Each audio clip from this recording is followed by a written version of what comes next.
So I'm going to talk to you today a lot about the underpinnings of success and how it really ties to emotional intelligence, and why I believe emotional intelligence is the foundation of all success and happiness. And from this moment forward, I want you to know when I say success, I mean waking up every single day, or majority of days, feeling fulfilled, feeling like you're on the right path, thinking, yes, it is Monday, awesome, and being indifferent about Friday.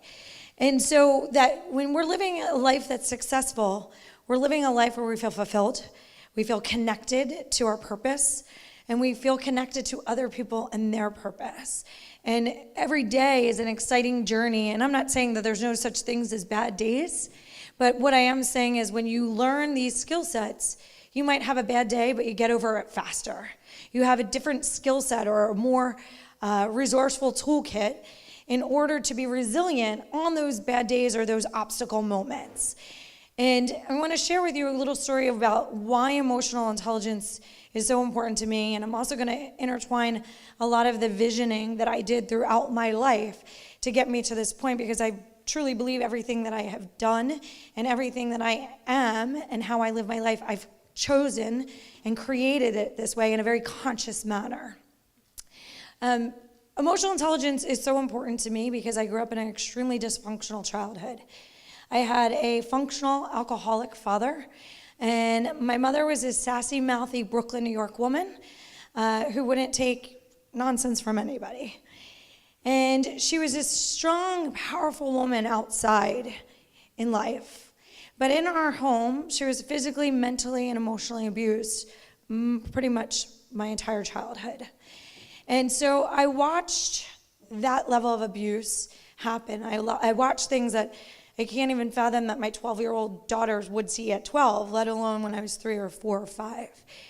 And my dad grew up in a very poor environment with very emotionally unavailable parents. So my dad was just recreating a cycle. He didn't know how to break the cycle. So my dad was extremely abusive because he didn't know how to be any other way. That's just the only way he knew. But watching this and watching their relationship, I saw this woman who was so strong, just yearning to be loved, just yearning to be accepted by her own husband. And she never had that. Patty just talked about safety to thrive. We thrive when we feel safe. We don't thrive when we're not feeling safe. And my mom was yearning for that safety to thrive every single day of her life. And when I was in 7th grade, I caught my dad cheating on my mom. And I knew, intuitively, as a child this was happening anyway, but I had caught it, so I felt like I needed to tell my mom. And my mom said to me, I've known all along, but it's harder to leave than it is to stay. My dad controlled everything. By the way, my mom did some really cool things professionally back then, but women were capped at about $13,000 back then. They weren't making much money. And so every paycheck my mom did make, my dad would take it and control all the finances as a form of manipulation. And so my mom said, if I decide to end this, it's going to make my life hell. And I said, no way, this is your chance to be free. You didn't do anything wrong. This was his choice. Now is your chance to be free. And unfortunately, she was right. And not one attorney would represent my mom in this divorce, not one, because my dad wrote the laws in the state of Pennsylvania for divorce. And so no one wanted to touch that case. So my mom essentially was drugged through. Mud would be like nice in that statement. And she was so stressed out through the process, physically, mentally, emotionally, so stressed out through the process that she had a massive stroke when I was in high school. And then she had another one when I was in sophomore in college, and that one left her in the hospital in an intensive care unit for about 2 to 3 months. And so she lived in a wheelchair for the rest of her life, this strong, sassy, mouthy woman who took nonsense from nobody. And watching that, I made a commitment very early on in my life that I would never, ever allow someone to control my finances or my happiness. And I also was going to live a life that I chose a different path and broke those patterns. And it wasn't until I went to college that I recognized how I could do it. When I went to college, I studied psychology because that's what most people that have dysfunctional childhoods do to try and figure out their craziness. And I studied education. And I learned things like positive reinforcement and empathetic communication and all these skill sets. And I was like, wait, what? I didn't have to get hit with a belt to be a good child? Like, we can actually positively reinforce each other? And we can break the cycles because we know a better way? Because when people repeat cycles, it's because they have ignorance, that they don't know a better way often. And so as I learned all this, I'm thinking every single person should have to go through psychology classes and before they go out into the world. I mean, if you're in sales, if you're a teacher, if you're a coach, if you're a business person, whatever you're doing, psychology is going to help you because it's the study of human behavior. So what good is knowing how to write a great marketing plan if you don't know how to pitch it and communicate effectively with people, right? So leaving college, I made it my mission to incorporate these principles and tools into my life so that I could break cycles for myself. My obsession with human potential and how we could do things differently wasn't just for me, though. It was for the future children that I thought I would have someday. It was for my rest of my family. It was for my friends, and it was for every single person's life that I was going to be able to touch from that moment forward. And so emotional intelligence was a term in 1995 that just came about. So I graduated college in 1995. So I was just starting to hear it as I was leaving college. And I was studying it in Psychology Today, the magazine that I was diehard, read like some people do with Us Weekly. I'd be like, yay, my Psychology Today came. And emotional intelligence became this term that really made sense to me about how do you take not just what's in your head, but what's in your heart. What are you feeling? Because psychology before that was so much about what's in your head and analyzing those thoughts, which really means nothing, I believe, if you don't know how to connect it to your emotions. And so as I started to build my businesses, I used a lot of the underpinnings of what emotional intelligence was. But the real tipping point for me, the true tipping point, was when I had a life experience that, bless you, that I realized I didn't know enough about emotional intelligence because I couldn't get out of my own pain. So when you have a traumatic childhood, a lot of times what happens is you suppress your pain. Many people become survivors. The others become victims. My brother became a victim, and I chose to become a survivor. But when you're doing that, you get into your mind can override some of the conscious thoughts that are going on so that you can survive, so that you don't feel like the victim. And so I'd been doing that, and I'd been thriving professionally, and I'd been thriving socially. And then I wound up meeting a man who was this incredible person, and I wound up getting married. And I always had this thing that I wanted to marry someone who was the opposite of my father, and that's who this person was. And years into our marriage, he kept trying to connect with me on a deeper level, and he just couldn't get to that deeper level with me. And I would get a little bit, not mad at me, just a little frustrated because he wanted that emotional connectivity back, and I wasn't capable of giving it in an intimate relationship. In all my friendships, I was. Every friendship was safe to me, but not in that space that was supposed to be the safest connection in my life. And so when my mom passed away, my children, I have 12-year-old twin daughters, my children were 3. And when she passed away, my children were 3. I also had about 7 other people pass away within 2 months of each other. And so it was like Pandora's box kind of just opened up all of those old wounds and all of those old patterns. And my marriage started to end at that time period. And I realized that I was keeping my ex-husband in an emotional purgatory if I couldn't get to that level. And so after the divorce, I really reflected. I was going through a lot of pain of not understanding my career's thriving. I have these beautiful children. I have all this amazing stuff going on. The Butler Bag Company was already running itself at that point. But why was I in so much pain? Why couldn't I feel at the level I wanted to feel? why couldn't I have given that emotional capability in that relationship the way that I wanted to? So I started studying Buddhism, and I'd already been researching Buddhism a lot and reading a lot. Heart of Happiness was the first book I ever read.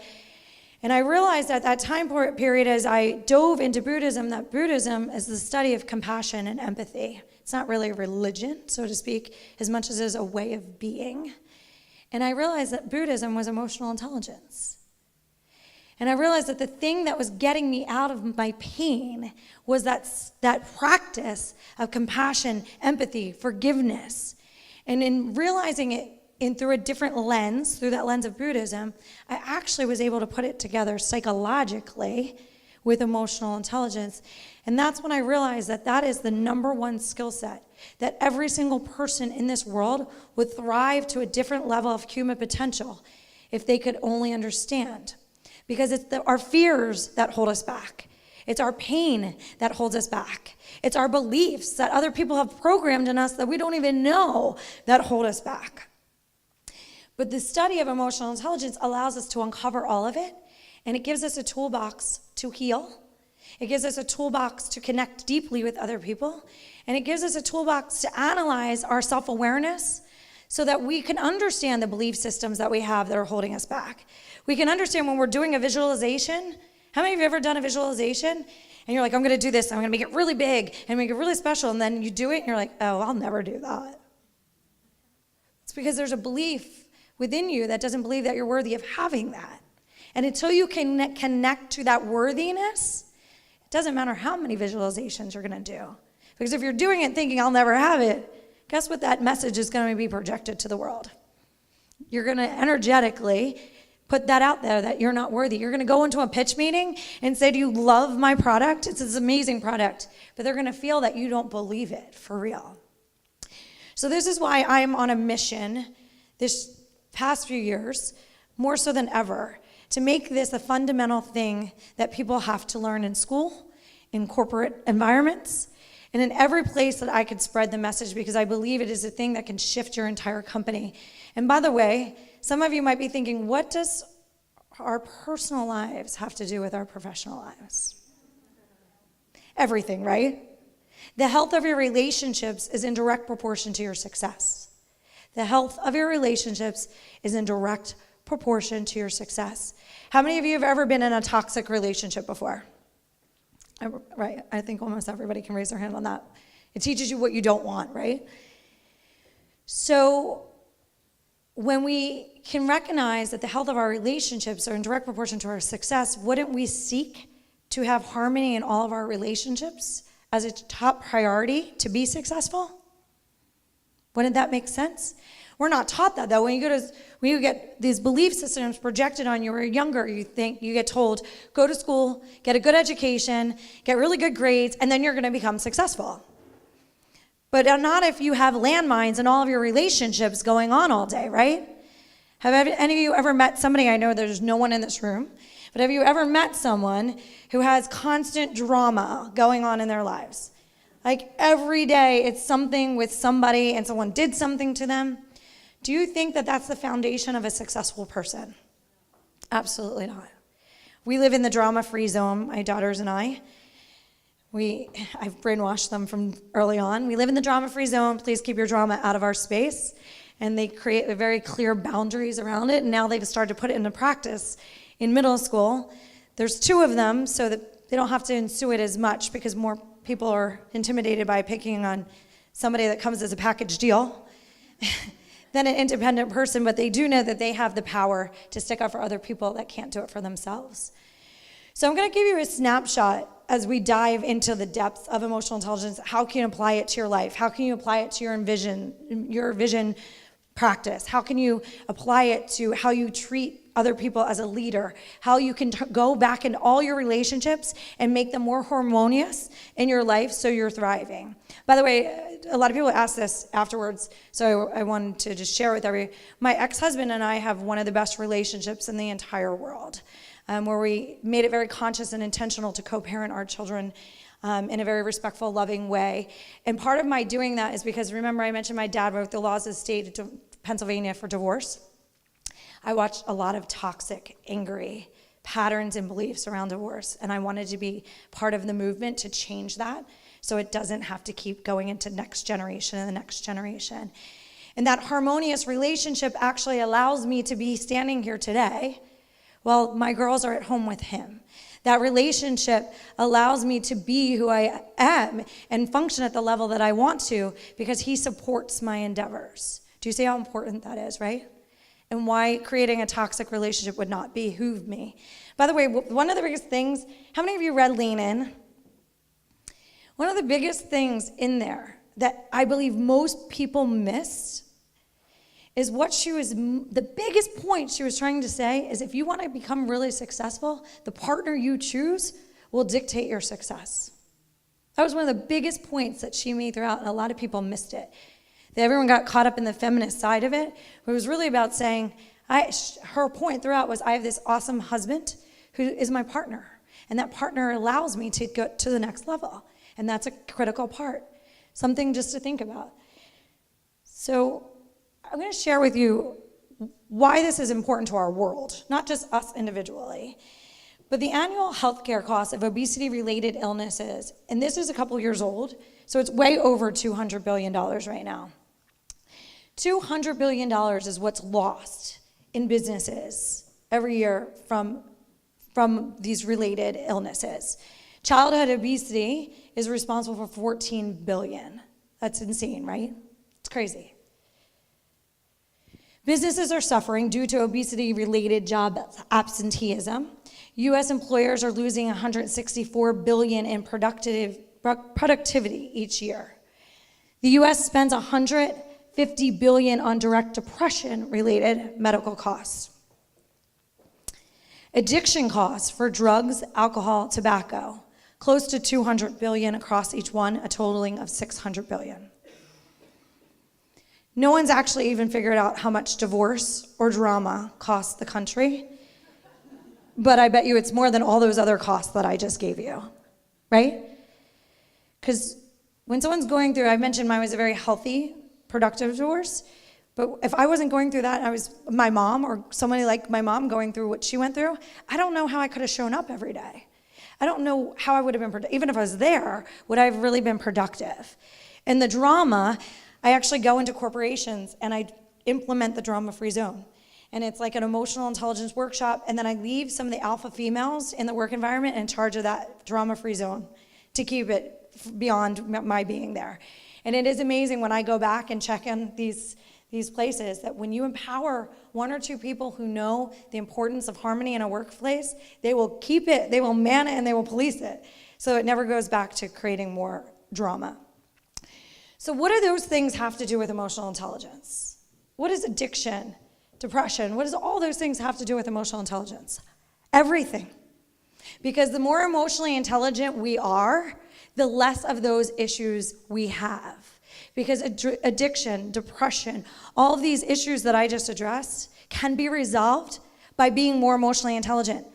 I'm going to give you an example. I teach my daughters, hurt people hurt people. Happy people never hurt people. There's no need to. So imagine if we all learned that in about 5th grade. Hurt people, happy people don't hurt people. Imagine how much pain you would have avoided by not taking on other people's projections. How much when other people made fun of you or said something bad about you or created gossip about you wouldn't have made it about you because it never has anything to do with you anyway. Just think about that for 1 second. If you knew that one piece of knowledge, how much different could some of those childhood wounds have been? Think about what we have with bullying and suicide right now, because kids can't get away from it. It's constant. Do you think if every child knows that hurt people, they could actually deflect that a little bit more? Do you think if something happens in a work environment and somebody's being mean, you'll take that a little bit differently? When someone's being mean, I know immediately they're in pain. So either A, ignore them, or B, try to help them figure out where their pain is coming from. When I taught this to my daughters, children get things at like such a deep level, even though they might not be able to articulate it, it's just fascinating.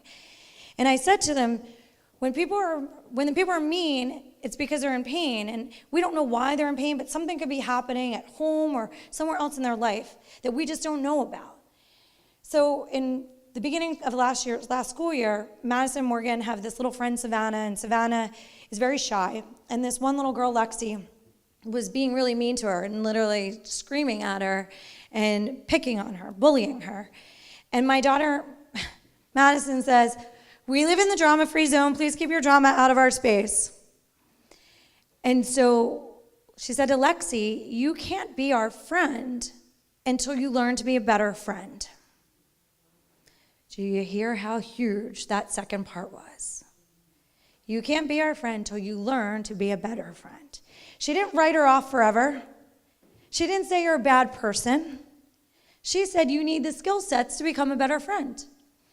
So what that little girl Lexi did is she watched Madison and Morgan and how they treated their friends. And she modeled the behavior. And Lexi is now one of their best friends and is at my house all the time. And is one of the sweetest little girls in the world. And what my children acknowledged and expressed to me that day was when they were telling me this story, they said, "Mommy, Lexi's parents are going through a really bad divorce. And I think that's why she's in pain right now." And they understood. Do you see how powerful that is? And if we're going to go into a more superficial level of how that could apply in different aspects of life, think about how if every work engagement environment that you were in, you could start to read those kind of things. Do you think you'd be better at connecting with people? Did you notice when Angela said that I constantly start to bring people in that I need? That's because of the skill set that I have with emotional intelligence. It's because I can engage with people deeply. I can read when somebody's being off and help them navigate it, or at least not come back at them, not be reactionary to it. So I would teach emotional intelligence for years, and I would go into corporations and they'd say, "We don't want to teach that. That's a soft skill set." And I was like, no, it's like the biggest impact skill set in the entire world. So when this came on the front cover of Harvard Business Review a few years ago, it was like a birthday present for me. One of my girlfriends saw it at the bookstore and she took a picture and she was like, "This is going to be the greatest thing ever for you to see." And she sends this to me. And I was like, "You have no idea how much that just made my day. Year, month, everything." So why is it so important? Because it affects every single aspect of your life. You guys can screenshot whatever you want, by the way. So if you just want to screenshot it so you can take it back and refresh with you, feel free to do so. So I'm just going to skim through this. Emotional intelligence affects every aspect of our lives: professional, finances, health and wellness, relationships, and personal development.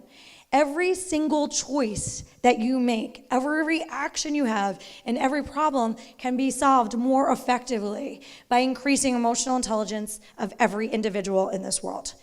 Literally can create world peace. That's how powerful this knowledge and these tools are.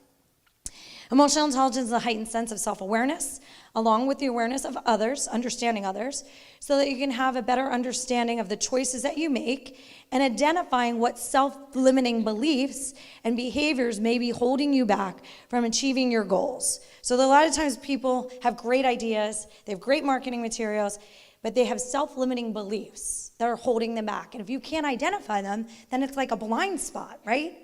Or you might have self-sabotaging behaviors. Does anyone know what that means, right? We've all been there. So when you have self-sabotaging behaviors, there's people that go really successful, and then they come back down again. And they get really successful again because they're doing the work to push forward, but the self-sabotaging behaviors, as soon as they get up, they don't feel worthy, and they come right back down, and they do it again. Have you ever witnessed that before? It's a powerful thing, and when I see it happening to people, I want to be like, stop, just stop. So the greater one's emotional intelligence, the easier and more successful life gets in every aspect. You will find the more you increase your emotional intelligence, the more you will accomplish with a lot less effort. Does that sound wonderful to everybody? Because when you're emotionally intelligent, you're making conscious choices of the thoughts that you think, the words you choose, the foods that you put in your mouth, the sleep that you do or do not get, the exercise that you choose to do in the middle of the day to get your blood flow in your brain or not, the people you surround yourself, the TV shows that you watch, all these things affect your level of human potential, every one of them. So when you're more emotionally intelligent, you're now in control of these choices. So I could say, I love pasta. I love it. And I'm an emotionally intelligent person. But if I eat pasta in the middle of a work day, do you think I'm going to be on my A game by 3 o'clock? Absolutely not.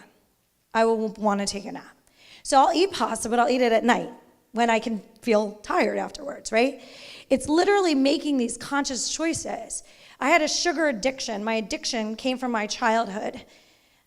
Most addictions to things, by the way, come from pain. It's the external manifestation of internal pain. So my sugar addiction was how I coped. It was a chemical way that I coped with my childhood, right? So when you can identify the root of what causes that problem, you can actually uplift, unroot it, and plant it with new beliefs.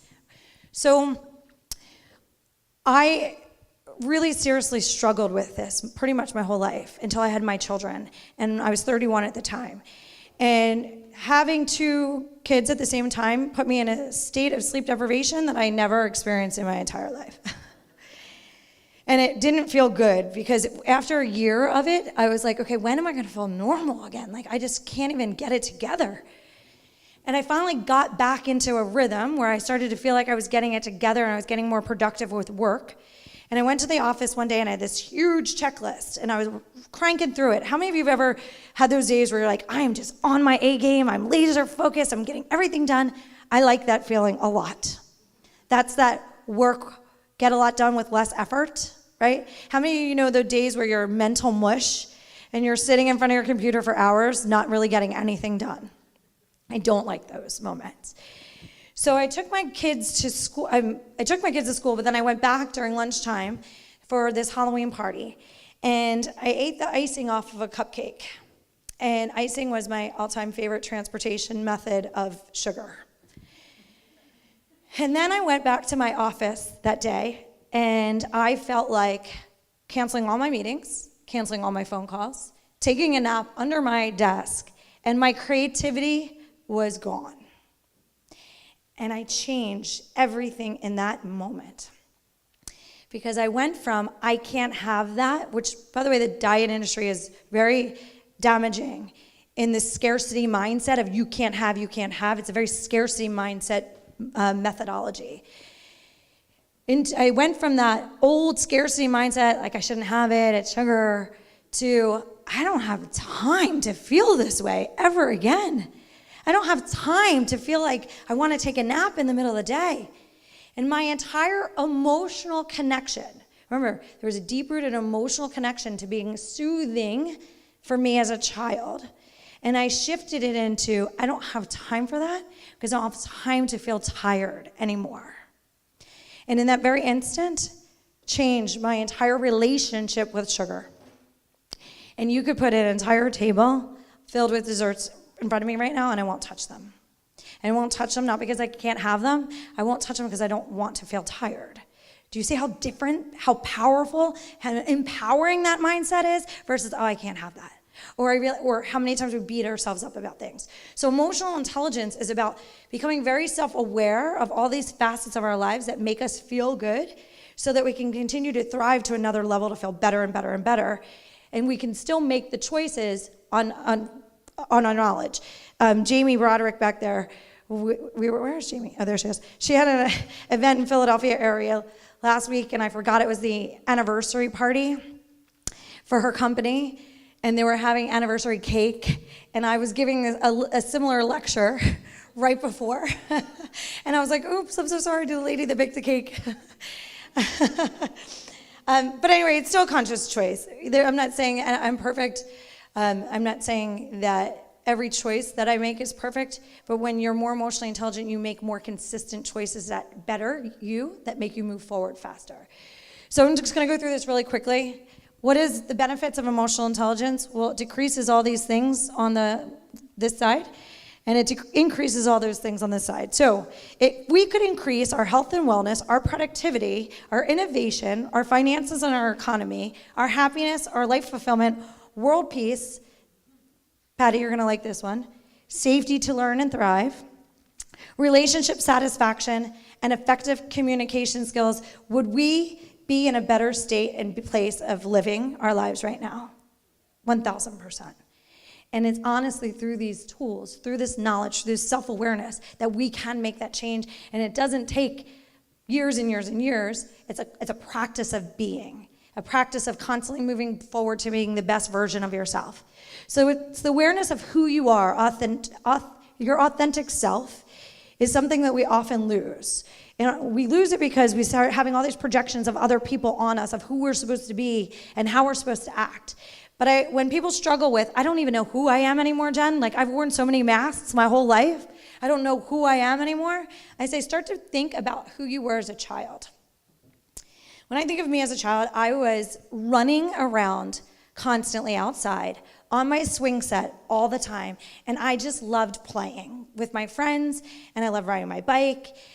And that was the essence of who I was.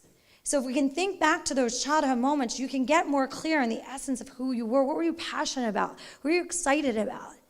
Did you like connecting with people? Did you like playing games? Did you like playing brain games or large motor skill games? And when you start asking yourself those questions, you can start to get back to yourself. And there's a lot of times where people will say when you turn 40, then you start to not care as much about what other people think. Right? I can definitely say it's true. It feels good, and you don't have to wait till you're 40 to do this, by the way. These skill sets teach you to do it. But I remember saying that all the time and then feeling that way, like, well, I really don't. Like, this is great. Then I was like, well, did someone actually program that belief so I just woke up and started believing it?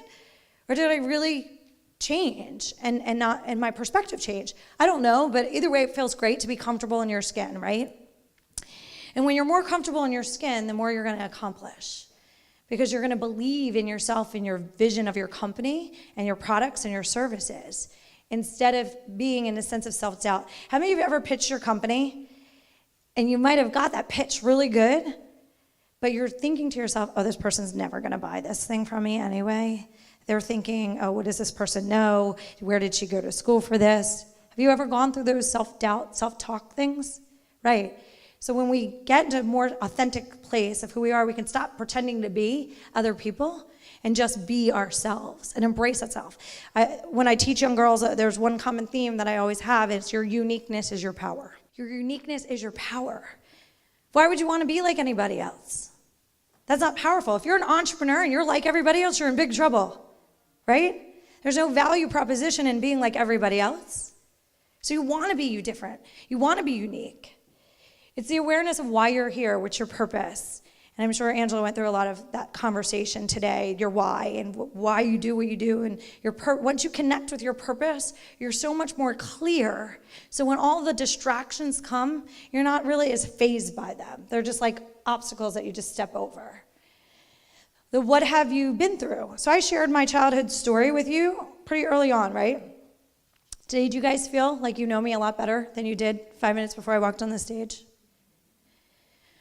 We as women, for some reason, in business, feel like we're burdening people if we share our story versus understanding that I bet there's going to be a lot of people that come up to me afterwards and say, hey, Jen, my parents went through a similar divorce. I went through a similar thing. I had a similar relationship with my dad.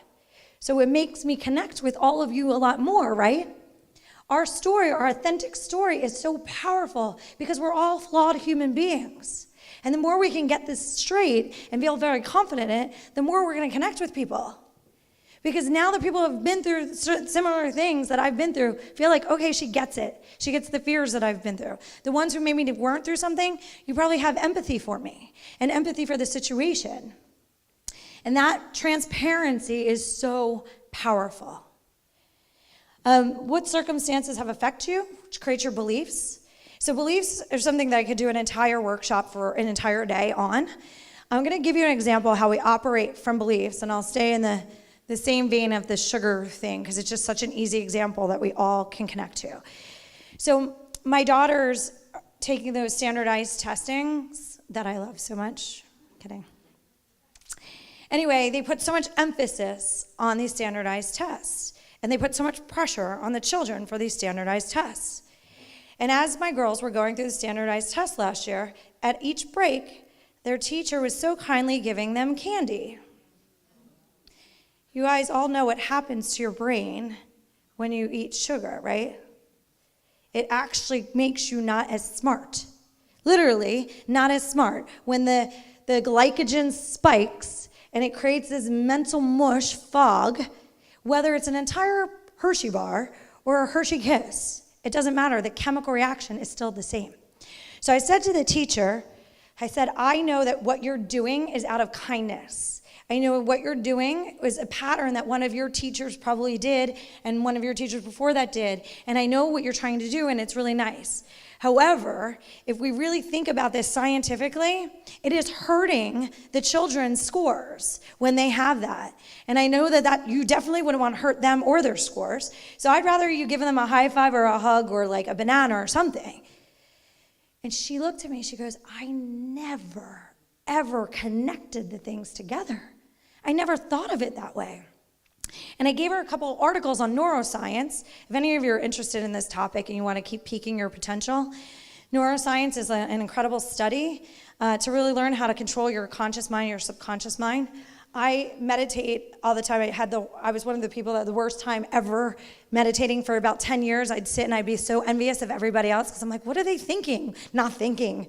How are they not thinking? So then I discovered in my studying of neuroscience this thing called binaural beats, binaural, binaural beats, and it's a frequency that helps create new neural pathways in your brain faster. So if you listen to it during the workday, you actually become sharper. And then if you listen to it with subconscious programming, you actually can take a nap and do more work in 20 minutes on your brain than if you stayed awake. How it works is that your conscious mind shuts off so that your subconscious mind can be reprogrammed. So if you want more abundance in your life, if you want more love in your life, if you want to be more creative, if you want to be more innovative, whatever it is that you want, there's a subconscious programming that you can listen to with this frequency that's actually helping. When those new neural pathways are growing, you're strengthening the good thoughts, the good beliefs, which then weakens the bad beliefs, the beliefs that aren't working in your favor, perhaps, right? So when you're strengthening those new neural pathways with these now how you want to be programmed, and you take a little 20-minute nap. I did it before I came down here after I pulled into town, and I was getting together because I knew it would make me energized for the rest of the day. It is the best 20-minute use of my midday day every single day. I do it in the nighttime too. Why we feel what we feel is the awareness of why do we feel what we feel. So this is another lecture that could be all day long too. It's about effective communication, emotionally intelligent, effective communication. Here's a couple takeaway tips that will change every relationship in your entire life. And again, remember, the health of our relationships is in direct proportion to our success.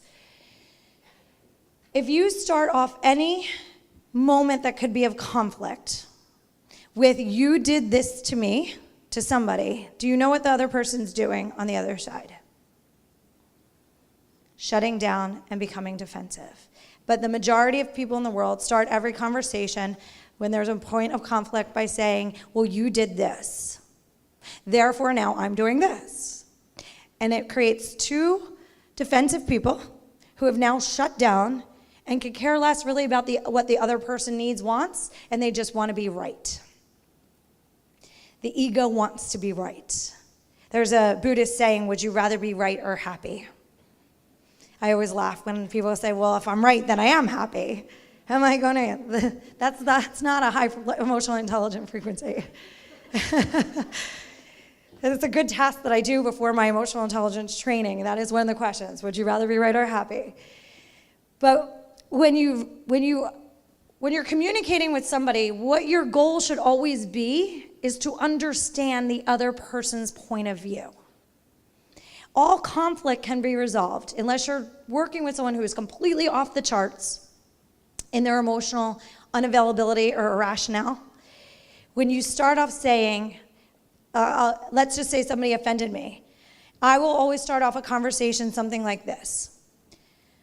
My perception of this situation is this, based on my life experiences. Remember, I just took full responsibility. My perception is this, based on my life experiences, because that's the only thing I can base my perception off of, right? My life experiences. My desire is for you to show me something different so that I can understand your point of view better so that we can come to a solution. Do you think our relationships would be a lot healthier if that's how we entered every one of our dialogues? Now, it's interesting when you're working with some people that maybe never had a conversation like that, a very conscious conversation, they'll go into sometimes a defensive state, and you can keep calming them down by saying, my desire is simply to understand you better. I want to understand your point of view so that we can come to some sort of solution together, right? Isn't that very powerful? Because ultimately, that's what a relationship is. A relationship is to understand where two people are coming from. Our perception is the only thing in this world that we can control. Our perception is the only thing we can control. So we can choose in every circumstance to try to find the best circumstance in every situation, or we can be the victim. I don't ever want to be the victim in a circumstance, so I always want to find the positive perspective. What's the wisdom I'm gaining? What's the understanding that I can gain from somebody else? But one thing we have to remember is our assumptions of situations are often incorrect. But often, majority of the time, people make their assumptions the truth. Our assumptions are never the truth. It's just simply our assumption. And it's amazing when you start to have these conversations with your friends and family people, everyone that you're on a conscious level with. I'll start to say to my friends, what was your perception of that situation? What was your perception of what I was trying to do? And it is dumbfounding how often incorrect we are about what the other people's assumption or perception was of a situation. It is mind-blowing to me. So one of the biggest takeaways I want to encourage you to apply in your life right now is in every situation as a leader in all aspects of your life is to start to approach each circumstance, each engagement with somebody to trying to understand everyone around you better so that you can emotionally connect more deeply. Therefore, you can engage more, therefore have more fulfillment through your relationships. And that can come out in doing business deals together. That can come out in so many different ways. I have my time's up thing. I just want to give you guys a couple slides to take pictures of, just so you have them more, because I could be talking about this forever. Can you guys see that? Like if you took a picture? No? Maybe I'll send some of them. Yeah, send them too. So just to recap, emotional intelligence, what impacts it is these different things, these different aspects. Your health affects your emotional intelligence. If you're not feeling well, you're not feeling really emotionally intelligent, right? You're probably snippy. Your exercise does. People and relationships. So you want to detox the drainers and increase the enhancers. The foods that you eat, the thoughts that you think, the words you choose. Meditation does. Alcohol and toxic substances. Just a little snippet for some people. If you had a glass or two of wine at night at dinner and you feel great going into the situation, chemically the outcome is very different than if you are emotionally distraught drinking the same exact amount of 1 or 2 glasses of wine. There's a very different chemical reaction. Routine helps emotional intelligence. Television, if you're watching negative things, it does affect you very much so subconsciously. Music, weather, love and security. And there was just one more slide I wanted you guys to take away with. That is the key to success. Master yourself, and you will master your life. When you master yourself, it's like you're Yoda of your own world. And all other engagements, all other business dealings, all other aspects of your life just get so much easier. I thank you all very much for your time and attention. I'll be around a little bit this afternoon if there's questions. What's that? Oh, awesome. Oh, that's fun. Okay, great. That's a treat. 5 minutes for Q&A. So my perception, based on my life experiences, I'm going to give you a really quick story example of this that will be able to apply to almost every person in this room. My friend Sam had quit. Her dad had invented the infomercial industry, and she traveled the entire world and had this very amazing childhood, and she looked up to her dad and very much wanted to be like her dad growing up. So when she had her first child, she felt a lot of peer pressure to not work any longer. And she told me that she was going to quit. And I said, I don't know if that's a good idea for you. It could be for other people, but I think you attach who you are too much to your productivity at work, that it will really depress you if you did that. You lose your identity. Sure enough, that's exactly what happened. And she became increasingly miserable and almost intolerable to be around. And she would ask me for advice all the time, but it wasn't like she could hear me. You know the people that ask you for advice, but they're not ready to hear it yet? So she'd ask me for advice, but she would keep repeating these same cycles, and she was really angry all the time, so I distanced myself from her. By the way, emotional intelligence, when someone's being like that, you either help them or you distance yourself from them. You don't need to, you are acting like this and I don't want to be your friend anymore, because you're now hurting someone who's already in pain, okay? So she texts me one day and she says, Jen, I need a recommendation of a book. I'm in a really bad place. So I text her back a book, a meditation link, actually 3 books, a meditation link, and the name of a movie called The Shift by Wayne Dyer. Awesome movie, by the way. So the next day, she calls me and she says, can you meet me for dinner? And I said, okay. I could tell it was like crisis moment. I canceled my plans for that evening and I went to meet her for dinner. I'm barely sitting in my seat. And she says to me, you are the worst friend ever. And I was like, what just happened? She said, I texted you last night for the name of a book. And I go, yeah, I texted you back. I'm grabbing my phone like, did you not get it?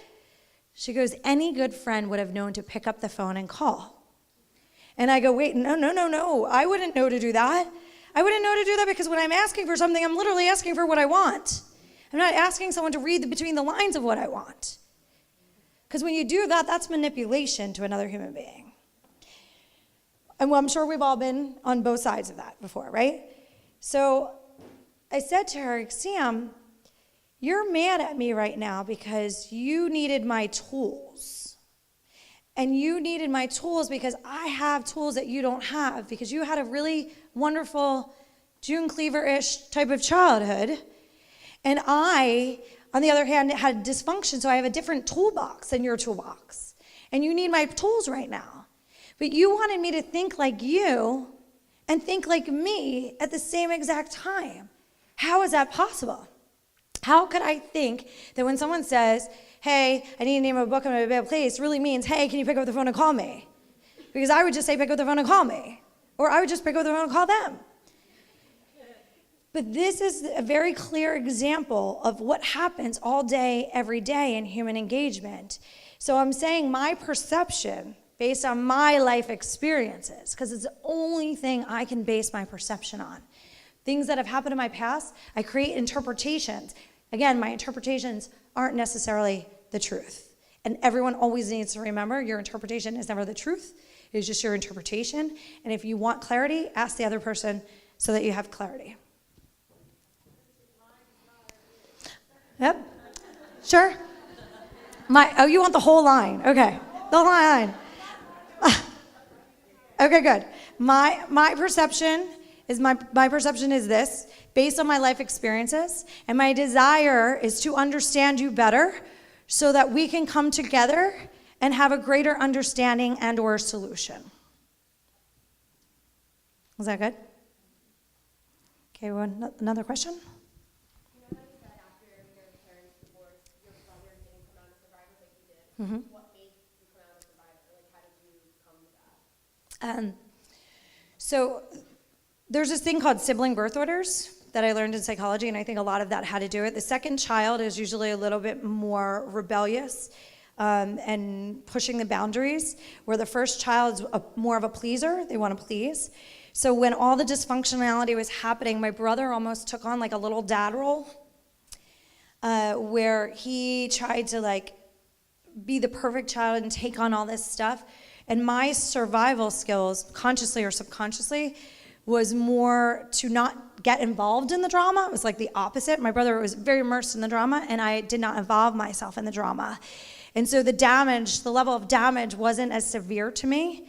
So my family members, especially on my mom's side of the family, would say it would be selfish if I would want to be with my friends, but it was actually the thing that made me survive. What are the 3 books that you recommend? 3 books that I recommend? Okay. Lovability by Robert Holden changed my entire life. Even everything that I knew, that book is like nurturing, healing, like a warm blanket for your soul. Robert Holden. Another one is Power versus Force. That'll get into more of the quantum physics of emotional intelligence. And the other one I would say is The Art of Happiness. That's kind of what really began that journey of understanding Buddhism for me. Which, again, that's really the study of forgiveness, compassion, empathy, and kindness. Something everybody in the whole world can use and benefit from, correct? So thank you. I appreciate it all. Thank you. If you have any questions, I am very active on social media. So Jen Groover is my Facebook name. There's a personal page and a public one. The personal one's where I engage more with, as well as Twitter and Instagram. Thank you. Thank you, Jen.